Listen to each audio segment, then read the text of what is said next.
নামাজ ত্যাগ করতে পারবে না, এরা মদ্যপান করতে পারবে না, এরা শরাব পান করতে পারবে না, এরা লটারির কারবার করতে পারবে না, এরা সুদের কারবার করতে পারবে না, অন্যায়ভাবে অপরের জমিন দাবিয়ে নিতে পারবে না। মুমিন জমিনে যখন চলবে এরা আপনার সাবধানতা অবলম্বন করে করে নিজের জীবনকে অতিবাহিত করবে, নিজের জীবনকে পরিচালিত করবে। ওয়াল জান্নাতু লিল কাফির, বিশ্বনবী বলছেন দুনিয়াটাকে কাফেরদের জন্য স্বর্গ বানিয়ে দেওয়া হয়েছে। এরা খেয়াল করছে দুনিয়া করবে, এদের জন্য দুনিয়াটাকে স্বর্গ বা জান্নাত বানিয়ে দেওয়া হয়েছে। এরা রং তামাশা করবে, ফুটানি করবে, এনজয় করবে। এরা বলবে আয়ে জামিতনা ও কুন্না তুরাবা জালিকা রাজুম বাইদ। খাও দাও ফুর্তি করো, আগামীকাল বাঁচবে কি বলতে পারো, মরে যাব, পচে যাব, সরে যাব। রবকে, মালিককে, আল্লাহকে আমাদের হিসাব দিতে হবে না। কিন্তু আল্লাহ রাব্বুল আলামিন তিনি বলছেন আলাইসা যালিকা বিকাদিরিন আলা আন ইহইয়াল মাউতা, আমি আল্লাহ রাব্বুল আলামিন আবার তোমাদেরকে জীবিত করব, পরকালে আবার তোমাদেরকে আমি তুলব, তোমাদের পায়ে পায়ে করে আমি হিসাব বুঝিয়ে নেব। আজকে যেমন মোবাইলে রেকর্ডিং হচ্ছে, আপনার মোবাইলে যেমন রেকর্ডিং হচ্ছে, আপনার প্রতিটা কর্ম, প্রতিটা কাজ, প্রত্যেকটা কথা আপনার রেকর্ডিং হচ্ছে। আল্লাহ রাব্বুল আলামিন জমিনটাকে চিপস বানিয়েছেন। কি বানিয়েছেন? চিপস বানিয়েছেন। জমিনটাকে সিসি ক্যামেরা বানিয়েছেন। আল্লাহ বলছেন ইয়াউমাইজিন তুহাদ্দিসু আখবারাহা বিআন্না রাব্বাকা আওহালাহা, যেখানে যেটা করবে, যে অন্যায়টা করবে, যে ভুলটা করবে, সিসি ক্যামেরায় লোডিং হচ্ছে। 50 বছর জীবনে, আপনার 30 বছর জীবনে, আপনার 60 বছর জীবনে যেটা কাজ করেছেন, আমার আল্লাহ রাব্বুল আলামিন দুটা ফেরেশতা দিয়েছেন কিরামান কাতিবিন। প্রত্যেকটা আমল আপনার লিপিবদ্ধ হচ্ছে। আপনার সেদিনকে, কাল কিয়ামতের ময়দানে, সেদিনকে সিসি ক্যামেরায় সেদিনকে খুলে দেওয়া হবে, ভিডিও খুলে দেওয়া হবে, খবর দিয়ে দেবে জমিন, সংবাদ দিয়ে দিবে জমিন। কোনো কাজ লুকায়িত থাকবে না। একটা মেয়ের সঙ্গে আপনি জেনা করেছেন, আপনি একটা মেয়ের সঙ্গে জেনা করেছেন, তো পৃথিবীর কেউ জানে না, পৃথিবীর কেউ জানে না, কিন্তু এই জমিন জানে। রেকর্ডিং হচ্ছে, এ জমিন সেদিন বলে দেবে অমুক গ্রামের অমুক লোকটা, অমুকের মেয়ে অমুক জায়গায় ব্যভিচার করেছে।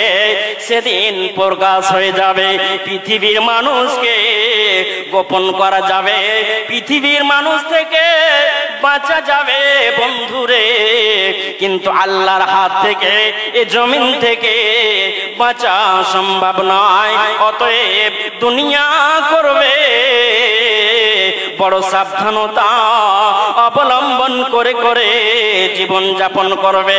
মুমিনদের জন্য জেলখানা এরা পা টিপে টিপে ফেলবে, এটা আমার জন্য বৈধ হচ্ছে কিনা, এটা জায়েজ হচ্ছে কিনা। মুমিনদের জন্য জেলখানা, এরা প্রবৃত্তির পূজা করে নিজের জীবনটা অতিবাহিত করতে পারে না। আর একটা উদাহরণ দিব আপনাদেরকে দুনিয়া সম্পর্কে। আচ্ছা বলেন আপনারা, আপনাদের গ্রামে যদি ছাগল মারা যায়, গাভী মারা যায়, তাহলে কি মায়েকে সংবাদ দেওয়া হয়, খবর দেওয়া হয়? একটু কথা বলেন আপনারা।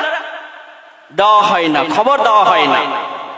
কিন্তু আমার বাবা যদি মারা যায়, আপনার বাবা যদি মারা যায়, ইমাম সাহেব মসজিদে এলান করে আজকে অমুকের আব্বা আর বেঁচে নাই, মারা গেছে, ইন্না লিল্লাহি ওয়া ইন্না ইলাইহি রাজিউন। আগামী আগামীকালকে সকাল 10টার সময় অথবা দুপুর 2টার সময় 3 জানাজার নামাজ হবে। গ্রামের মানুষ যাবে, ভিন গ্রাম থেকে আসবে, মানুষটাকে দাফন করে আসবে। কিন্তু ছাগল মারা গেলে, গাভী মারা গেলে মাইকে সংবাদ দেওয়া হয় না, খবর দেওয়া হয় না। তারপরেও আপনারা বলেন, আপনাদের গ্রামে যে কুকুরগুলো আছে সেই কুকুরগুলোকে কি আপনারা বলেন যে আমার ছাগলটা মারা গেছে, 2 কিলোমিটার যায় দূরে আমি ফেলে এসেছি, ওখানে চলে যাও? আপনাদের গ্রামের কুকুরগুলোকে কি আপনারা বলেন? বলেন না। কিন্তু কি করে খবর পেয়ে যায়? আল্লাহর কুদরত, আল্লাহর কি কারিশমা, তারা খবর পেয়ে যায়। সেখানে আপনার গ্রামের কুকুরগুলো পৌঁছে যায়, আপনাদের গ্রামের কুকুরগুলো পৌঁছে যায়, এবং শ্রীগাল পৌঁছে যায়, এবং ওপরে আপনার আকাশে উড়ে কাক সে পৌঁছে যায়, আপনার গিধনি পৌঁছে যায়। তারা পৌঁছে যাওয়ার পরে সেই আপনার গাভীটাকে ছিঁড়ে ছিঁড়ে খায়, সে আপনার গাভীটাকে আপনার কামড়ে কামড়ে খায়। কুকুরে কুকুরে ঝগড়া করে, বেটা তুমি খেতে পাবে না, আমি একা খাবো। বলে না বলে না? ঝগড়া করে না করে না গো? করে না করে না? দুনিয়াটা হচ্ছে মরা লাশ, দুনিয়াটা হচ্ছে মরা লাশ। মুমিন কোনদিন দুনিয়ার পিছনে কোনদিন আর দুনিয়া জিফা ও তালিবুহা কিলা। দুনিয়াটা হচ্ছে মরা লাশ, ছুটবে কে? যারা কুকুর তারা ওই মরা লাশের পিছনে ছুটবে। অতএব দুনিয়া নামক জায়গাটা হচ্ছে মরা জায়গা। মুমিনি দুনিয়ার পিছনে ধাওয়া করবে না। যাদের মধ্যে ঈমান থাকবে না এরা দুনিয়ার পিছন পিছন ছুটবে, দুনিয়ার পিছন পিছন চলবে। কি করে ইনকাম করব, কি করে ব্যবসা করব, কি করে টাকা উপার্জন করব, শুধু দুনিয়া দুনিয়া দুনিয়া দুনিয়া দুনিয়া করে করে তার জীবনটা শেষ হয়ে যাবে। এ করতে করতে কবরে চলে যাবে, ভালো আমল করার সে সুযোগ নেবে না। আচ্ছা, একটা কথা আপনাদেরকে বলি দর্শনের, খুব ভালো করে ধ্যান দিয়ে শুনেন, খুব ভালো করে ধ্যান দিয়ে শুনেন। আচ্ছা, কুকুর যে খায়, কুকুর যে মরা ছাগলটা বা মরা গাভীটা খায়, ওর খাওয়ার টাইম টেবিল আছে না নাই? আপনারা একটু উত্তর দেন মুখে, খাওয়ার টাইম টেবিল আছে না নাই? আপনারা বলেন না যে গো? হ্যাঁ, খাওয়ার টাইম টেবিল নাই। দিনেও খাবে, দুপুরেও খাবে, রাত্রেও খাবে। শ্রীগাল রাত্রেও খাবে, দিনেও খাবে, দুপুরেও খাবে। কিন্তু যে আকাশের ওপরে যে কাকটা উড়ছে, সে কাকটার খাওয়ার টাইম টেবিল আছে না নাই? টাইম টেবিল আছে না নাই গো? জি, ওর টাইম টেবিল আছে। দিনে খাবে, জীবনে কোনোদিন রাতে, কাক জীবনে কোনোদিন রাত্রে খাবে না। কুকুর আপনার দিনেও খাবে, দুপুরেও খাবে, রাত্রেও খাবে। কিন্তু কাক বলেন, গিধনি বলেন, আপনারা গিধনি নাকি বলেন, বড় বড় যেগুলা হয় আকাশের উপরে উঠে, আচ্ছা আচ্ছা আচ্ছা, তো ওদের টাইম টেবিল আছে, ওরা দিনে খাবে, রাত্রে খাবে না। আর একটা দর্শনের কথা আপনারা শুনেন, কি কথাটা? আচ্ছা বলেন, কুকুর হাড্ডিও খায় না খায় না? হাড্ডি খায় না খায় না গো? জি খায়। মাংসও খায়, খায় না খায় না? খায়। কুকুর হাড্ডিও খাবে, মাংস খাবে, আপনার দিনে খাবে, দুপুরে খাবে, রাত্রে খাবে। কাক বলে যে প্রাণীটা আছে ও শুধু মাংস খাবে, জীবনে কোনোদিন হাড্ডি খাবে না, জীবনেও কোনোদিন সে হাড্ডি খাবে না। এবার আপনার জীবনটাকে, আমার জীবনটাকে তুলনা করে দেখি। আমি নিজেকে কুকুর বলতে চাইছি না, আপনাদেরকেও বলতে চাইছি না। আপনাদেরকেও বলতে চাইছি না, কুকুর বলে যে প্রাণীটা, সে প্রাণীটা হাড্ডিও খায়, মাংসও খায়।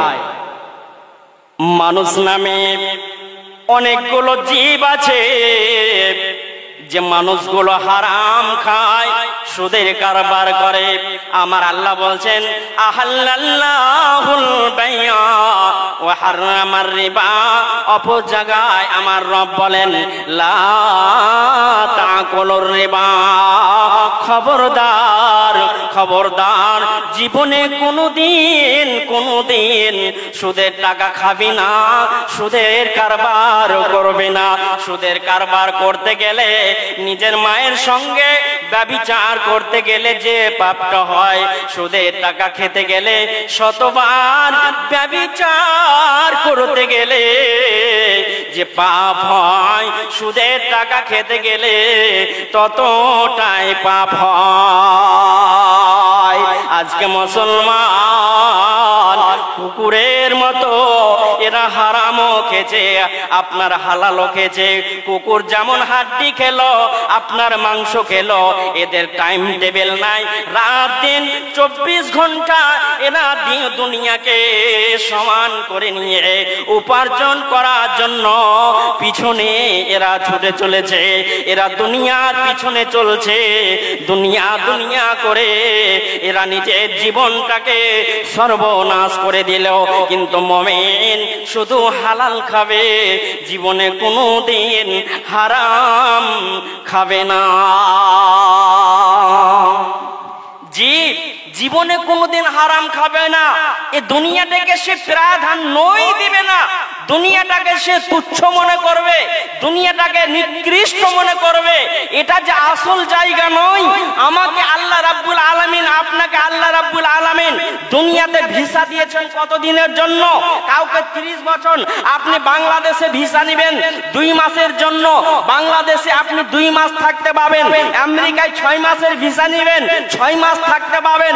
তারপরে যদি আপনি মনে করেন যে আমাদের ভারতবর্ষে খুব দ্বন্দ্ব চলছে, মুসলিম হিন্দু নিয়ে খুব আপনার তোড়জোড় চলছে, আমাদের উপরে এনআরসি করতে চাইছে, আমাদেরকে বাংলাদেশে যেতে বলছে, পাকিস্তানে যেতে বলছে, তাই আমরা বাংলাদেশে থেকে যাব, আফগানিস্তানে থেকে যাব, পাকিস্তানে থেকে যাব। আপনারা বলুন, ভিসার মেয়াদ শেষ হয়ে গেলে আপনাকে থাকতে দেবে? থাকতে দেবে? দেবে? দেবে না। আপনি যদি মনে করেন যে আমাদের ভারতবর্ষ থেকে বাংলাদেশটা অনেক ভালো জায়গা, মুসলিম কান্ট্রি, আফগানিস্তানটা হচ্ছে মুসলিম কান্ট্রি, পাকিস্তান হচ্ছে মুসলিম কান্ট্রি, অতএব আমরা এই দেশেই থেকে যাব, নরেন্দ্র মোদীর জালে আর পড়তে যাব না, থাকতে পারবেন না। কম্পিউটারে লোডিং আছে। যেদিন আপনি বাংলাদেশে ঢুকছেন, আমি যখন বাংলাদেশ গেছিলাম, আমাকে বারবার জিজ্ঞাসা করা হচ্ছে আপনি কোথায় যাবেন, আপনি কেন যাবেন, কার বাড়ি যাবেন, কোন জেলায় যাবেন, কোন গ্রামে যাবেন। এতদিন আপনার প্রয়োজন লাগেনি, আপনি হঠাৎ করে যাচ্ছেন। মানে সিবিআই তদন্ত যেমন হয় ওই রকম তদন্ত আমাকে করছে, না জানি কোনো হয়তো জিহাদি আছে এই রকম মনে করে। যুবক ছেলে, দাড়িগুলো কাঁচা কাঁচা হয়ে আছে, না জানি কোনো হয়তো নিষিদ্ধ সংগঠনের সঙ্গে কাজ করতে যাচ্ছে। এজন্য আমাকে ভারতের বর্ডারে আমাকে জিজ্ঞাসা করছে, তারপরে বাংলাদেশ বর্ডারেও জিজ্ঞাসা করছে। আমার ভারতের বর্ডারে আমার ছবি করা হচ্ছে, কোন তারিখে তুমি গেলে, কটার সময় গেলে। আমার রেকর্ডিং ভারতবর্ষের কাছে থেকে গেল। বাংলাদেশ বর্ডারে যাওয়ার পরে ওখানেও আপনার চেকিং করা হবে, আপনার ব্যাগ চেক করা হবে, শরীর চেক করা হবে। ইমিগ্রেশন ঘর যেটা আছে, ইমিগ্রেশন ঘর যেটা আছে সেটা চেকিং করার জায়গা। আপনার জুতা খোলা হবে, আমার জামা খোলা হয়েছিল, পায়জামা খোলা হয়েছিল। তারপরে আমাকে চেকিং করার পরে শরীরের ছবি করা হলো, চোখের ছবি করা হলো, তারপরে আমাকে ওই দেশে ঢোকার অনুমতি দিল। বাংলাদেশ চলে গেলাম, 1.5 মাস থাকলাম, 2 মাস থাকলাম, ভিসার মেয়াদ শেষ, আর বাংলাদেশে আর থাকা যাবে না। ওখানকার গোয়েন্দা বিভাগকে সব খবর আছে। আপনি যদিও ওখান থেকে না আসতে চান, তবেও আপনাকে গোয়েন্দা বিভাগ তন্ন তন্ন করে খুঁজে বের করে সে দেশ থেকে আপনাকে বের করে দেবে, বাংলাদেশে রাখবে না। আল্লাহ রাব্বুল আলামিন তিনি বলেন, আমার একটা মিলিটারি আছে, আমার একটা বর্ডার, আপনার সিকিউরিটি ফোর্স আছে, যার নাম আজরাইল। তোমাদের আত্মাটা বের করে নিয়ে আসবে। ফাইদা যা আজানুহুম লা ইস্তাখিরুনা সাআতা ওয়ালা ইস্তাকদিমুন। যখন টাইম হয়ে যাবে, যেমন আপনার সিগন্যাল পড়ে গেলে গাড়ি ঢুকে যায়, যতজন প্যাসেঞ্জার থাকে সমস্ত যাত্রীকে নিয়ে চলে যায়। যায় না যায় না আপনারা বলেন? মালদার যতজন প্যাসেঞ্জার থাকবে সবাইকে নিয়ে যাবে, কিষানগঞ্জের যতজন প্যাসেঞ্জার থাকবে সবাইকে নিয়ে যাবে, আপনার ধুলিয়ানের যতজন প্যাসেঞ্জার থাকবে সবাইকে নিয়ে যাবে। গাড়ি জীবনে কোনোদিন বলবে না তুমি বেনামাজি, তুমি সুদখোর, তুমি বেঈমান, তুমি মাগিখোর, তুমি চিটিং, তুমি বদমাশ, তুমি আল্লাহর সঙ্গে তুমি আপনার বিরুদ্ধাচরণ করো, অতএব আমি গাড়ি নামে বডিতে চাপতে পাবে না। এ কথা গাড়ি জীবনেও কোনোদিন বলবে না, ইঞ্জিল জীবনেও কোনোদিন বলবে না। সঙ্গে সঙ্গে করে নিয়ে চলে যাবে, যার যেখানে গন্তব্য স্থান আছে সেখানেই পৌঁছে দেবে, সেখানেই পৌঁছে দেবে। গাড়ি কোনোদিন বলবে না তুমি সুদখোর, তোমাকে আমি নিয়ে যাব না, তুমি মদখোর, তোমাকে আমি নিয়ে যাব না। সম্মানিত সুধী সমাজ, আজরাইল নামে গাড়ি যেদিন ঢুকে যাবে, আজরাইল নামে গাড়ি যেদিন ঢুকে যাবে, মাস্টার চিনবে না, আলেম চিনবে না। আল্লাহ বলছেন, আমার একটা পুলিশ অফিসার আছে, আমার একটা বিএসএফ আছে, তার নাম আজরাইল। তোমাদের আত্মাটা যেখানেই থাকুক না কেন, শরীরের যেখানেই যাক না কেন, সেখান থেকে অপারেশন করে কুল্লু নাফসিন যায়কাতুল মাউত, অপর জায়গায় আমার আল্লাহ বলেন ওয়ান্নাসিয়াতি গারকা ওয়ান্নাসিতাতি নাসতা ফাসসাবিহাতি সাবহা। শরীরের যেখানেই যাবে সেখান থেকে অপারেশন করে নিয়ে চলে আসবে। পৃথিবীর মানুষ কেউ বাঁচাতে রক্ষা করতে পারবে না, কেউ রক্ষা করতে পারবে না। তার যখন টাইম হয়ে যাবে, আলেমকে নিয়ে চলে যাবে, হাজিকে নিয়ে চলে যাবে, ব্যারিস্টারকে নিয়ে চলে যাবে, উকিলকে নিয়ে চলে যাবে, চাষিকে নিয়ে চলে যাবে। আইজা জাজালহুম লা ইস্তাখিরুনা সাআতাও ওয়ালা ইস্তাকদিমুন। যতদিন পর্যন্ত আমার পৃথিবী নামক জায়গায় ভিসা ছিল, ততদিন পর্যন্ত পৃথিবী নামক জায়গায় আমি থাকতে পারবো। ভিসার মেয়াদ শেষ হয়ে যাবে, আমার আত্মাটা অপারেশন করে নিয়ে চলে যাবে, এ দুনিয়ায় আর থাকা যাবে না।